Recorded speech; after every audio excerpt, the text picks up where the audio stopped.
Persilahkan dulu Bapak Rocky Gerung untuk bicara. Jangan panggil saya Bapak. Karena saya bergaul dengan anak muda umur 29.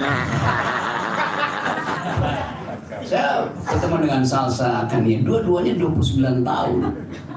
Dan yang dia terangkan itu adalah masalah yang sebetulnya diucapkan oleh teman-teman di DPR.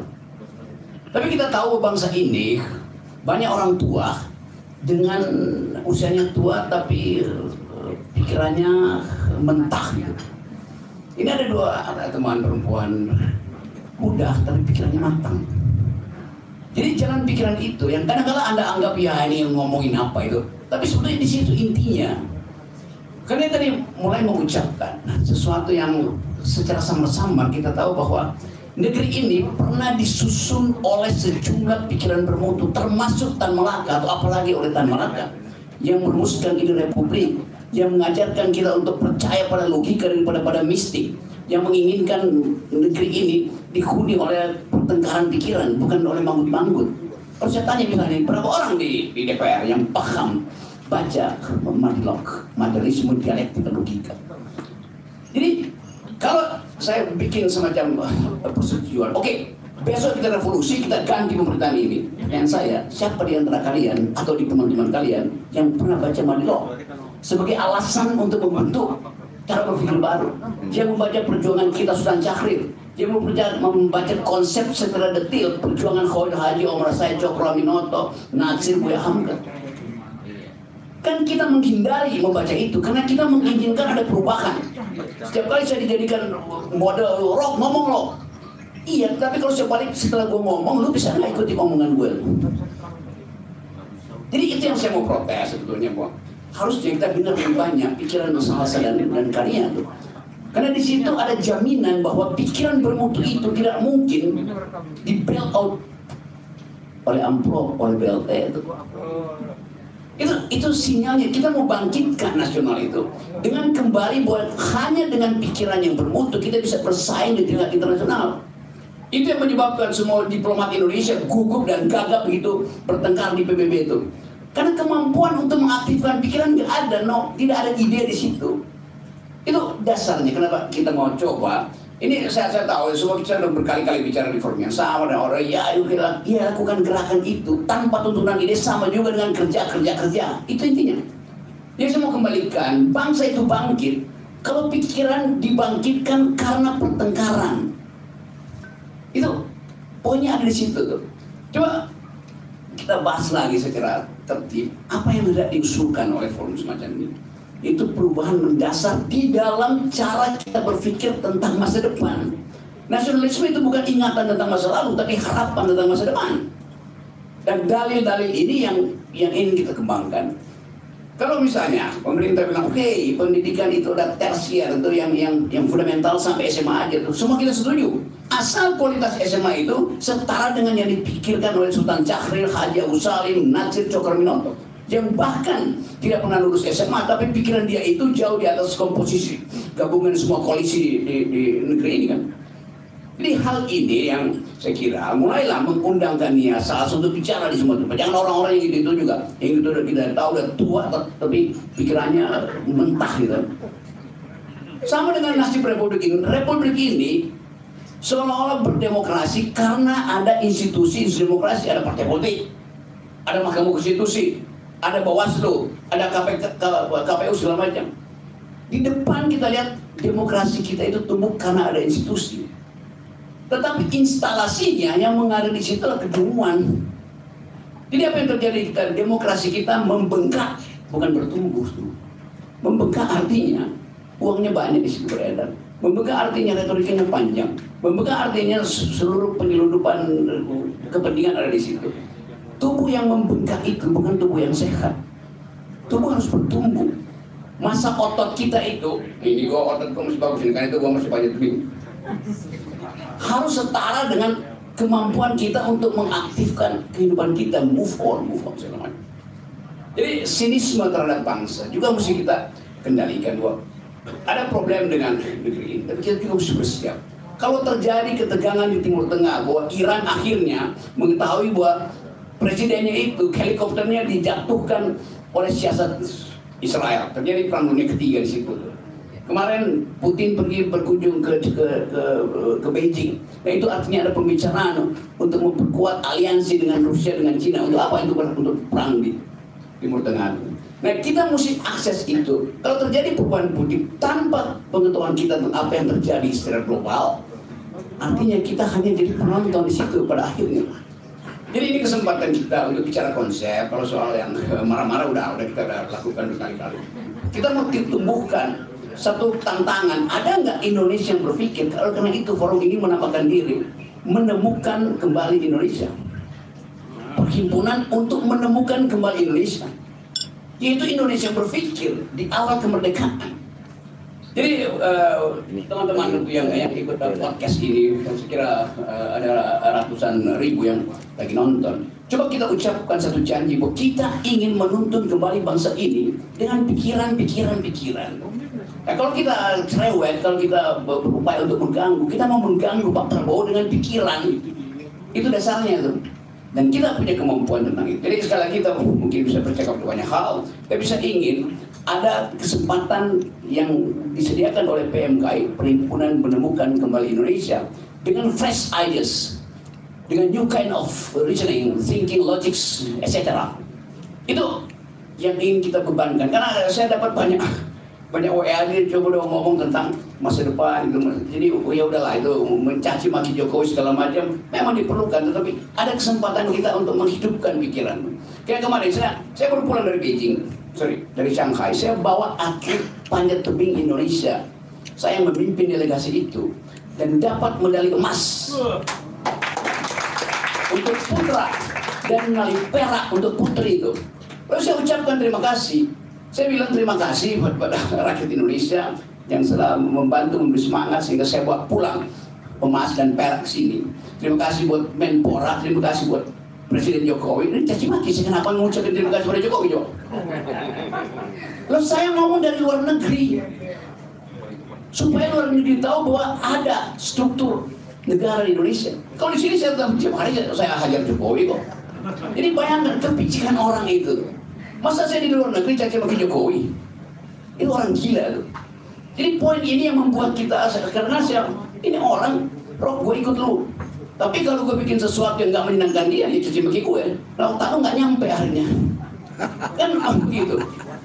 Banyak mereka juga yang menganggap ya Rocky Gerung itu cuma cari saya enggak. Serius saya bilang bahwa di luar negeri kita jaga bangsa ini. Bahwa luar negeri lebih tahu keadaan Indonesia daripada kalian, daripada saya, pasti itu. Mereka tahu, tetapi kita mesti ucapkan itu.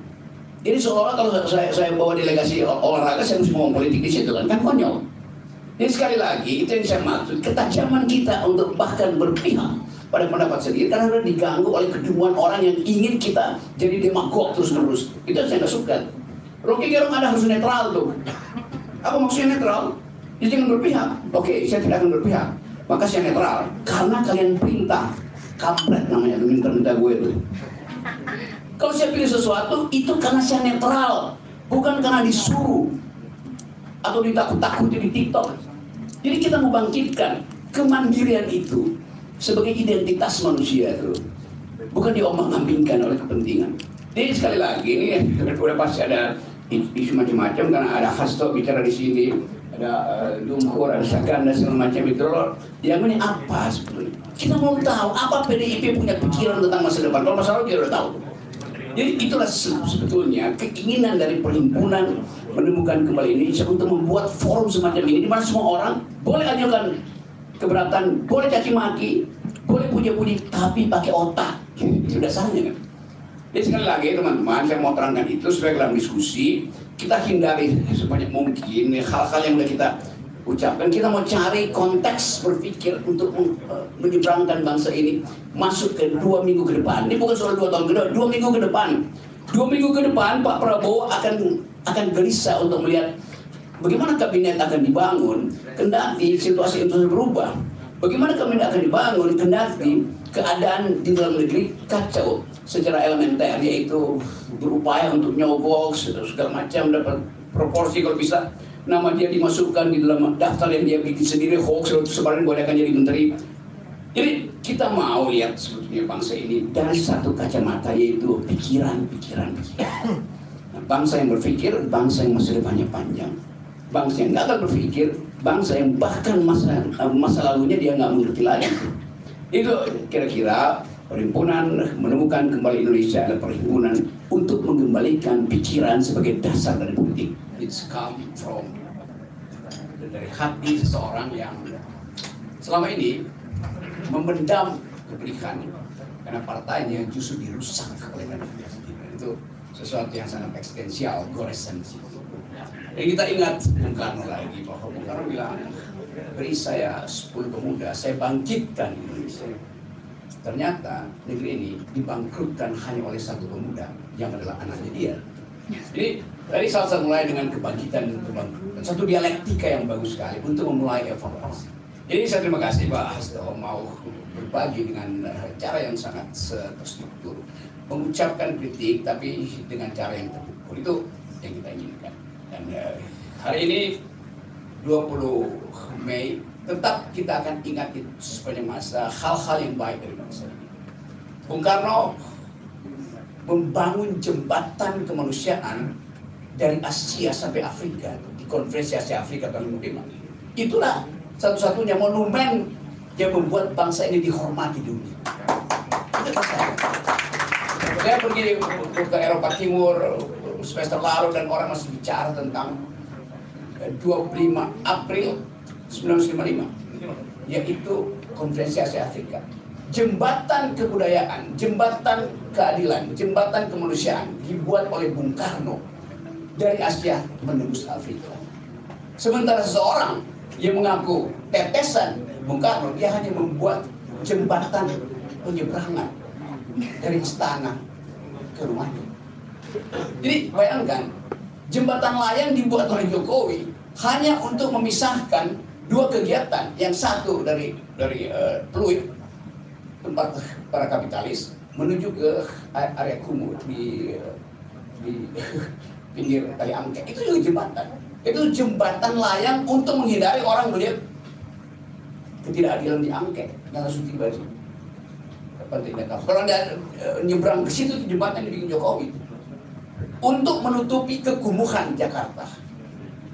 Bayangkan, ide membangun jembatan terlihat secara fisik dalam upaya menutupi kebangkrutan. Sementara Presiden Soekarno membuat jembatan pikiran dunia. Kita ingin bedakan itu. Dan ini adalah janji kita untuk setiap saat di mana ada isu yang tiba-tiba meletup, kita mau akses isu itu dengan kemampuan intelektual. Jadi kepemimpinan memerlukan tuntunan intelektual. Nah, itu yang ingin kita ingat hari ini, dan itu justru yang kita krisis hari ini. Karena salah satu menerangkan bahwa generasi dia itu kehilangan harapan. Karena oleh Jokowi dianggap bahwa udahlah, cukup 9 tahun yang dibiayai negara, yang lain itu tersier. Disitulah keburukan pikiran hendak dikendalikan oleh kekuasaan. Jadi sebetulnya ini tempat kita membangkitkan kembali harapan bahwa politik harus kembali ke tangan intelektual. Teman-teman, saya dapat satu ide bahwa ada kemarahan yang berkelanjutan.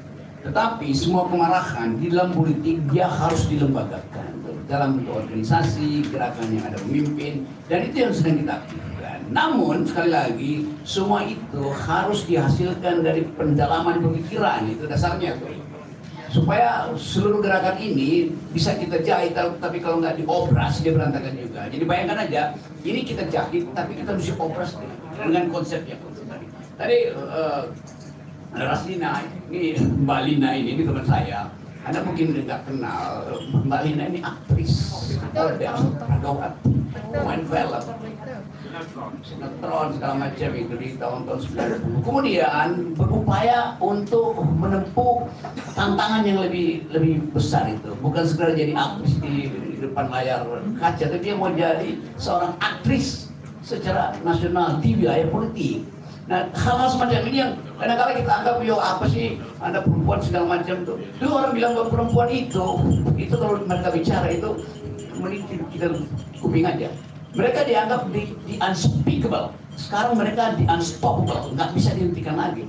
Karena pada perempuan terletak seluruh beban negara ini. Kalau kita bikin piramida sosial, di paling atas adalah kapitalis, paling bawah ada proletar yang paling menderita. Perempuan itu proletarnya proletariat. Yang paling menderita karena setiap kebijakan diubah regulasi dengan titik koma, itu lalu berakibat pada loyang mak-mak, pada dompet mak-mak, pada penggorengan mbak-mbak.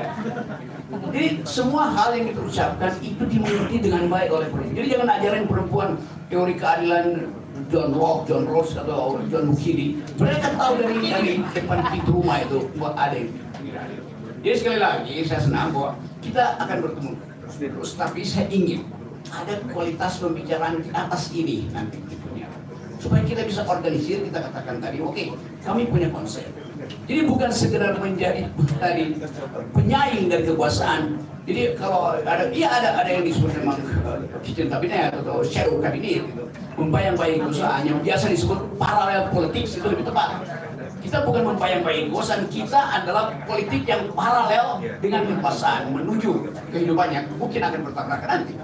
Itu perlu kecerdasan. Jadi sekali lagi teman-teman mahasiswa, tadi ada yang dari BEM, dari Indonesia, saya kasih kritik karena saya langsung mau mengatakan supaya tumbuhkan pikiran yang bukan mengutip-utip headline koran. Kita mau keluar dari soal itu, lu think ke bawah.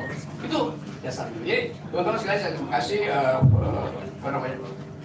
dari Serikat Demokrasi Indonesia, ada ketuanya, salsa aktivis itu, ada Tania tuh. Ini dua teman saya yang berupaya untuk mengaktifkan pikiran negeri itu hanya dengan melalui revolusi.